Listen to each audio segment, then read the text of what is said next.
নতুন দল গঠন নিয়ে বিতর্কের মাঝে যা বললেন তারেক রহমান। জাতীয় নাগরিক কমিটি ও বৈষম্য বিরোধী ছাত্র আন্দোলন যে নতুন দল ঘোষণা করার প্রস্তুতি নিচ্ছে তা নিয়ে শুরু হয়েছে বিতর্ক।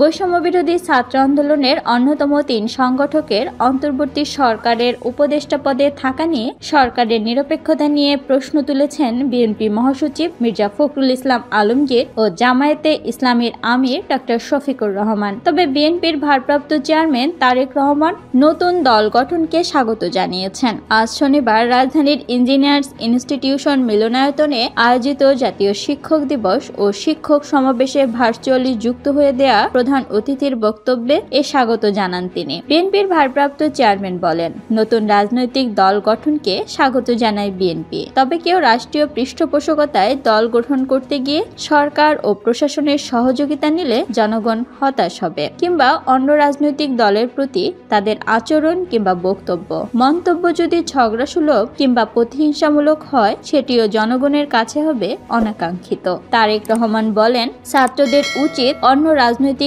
দলের প্রতি হিংসা প্রকাশ না করে বক্তব্যে সংযত থাকা। তরুণরা প্রশ্নবিদ্ধ পথে না গিয়ে স্বচ্ছ পথে সামনের দিকে এগিয়ে যাবে বলেও আশা প্রকাশ করেন তিনি। বিএনপির ভারপ্রাপ্ত চেয়ারম্যান বলেন, বিএনপি সংস্কার ও নির্বাচন দুটোরই পক্ষে। তবে সংস্কার না নির্বাচন এ নিয়ে কেউ কূটতর্ক শুরু করেছেন। অন্তর্বর্তী সরকারের সংস্কারের সঙ্গে আমাদের দেয়া ৩১ দফার ২-১টি ছাড়া সবই মিল রয়েছে।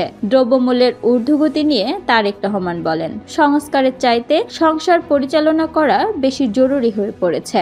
দ্রব্যমূল্যের যে অবস্থা তা তো নিম্নবিত্তের সংসার টেকানো দায় হয়ে গেছে। বাজার সিন্ডিকেটের কবল থেকে জনগণকে মুক্ত করা সম্ভব এই সরকারের কাছে, কিন্তু জনমনে প্রশ্ন উঠেছে, কেন বাজার নিয়ন্ত্রণ করে দ্রব্যমূল্য কমাতে পারছেন না বর্তমান সরকার? তাদের প্রশ্ন, সরকারের কেউ কেউ অন্য ইস্যুতে বেশি মনোযোগী, নাকি সরকার পারছে না? দেশের উন্নয়নে জ্ঞানভিত্তিক রাষ্ট্র ব্যবস্থা গড়ে তোলার আশ্বাস দিয়ে বিএনপির ভারপ্রাপ্ত চেয়ারম্যান বলেন, জনগণের সমর্থন নিয়ে বিএনপি সরকার গঠন করলে শিক্ষা কমিশন গঠন করা হবে।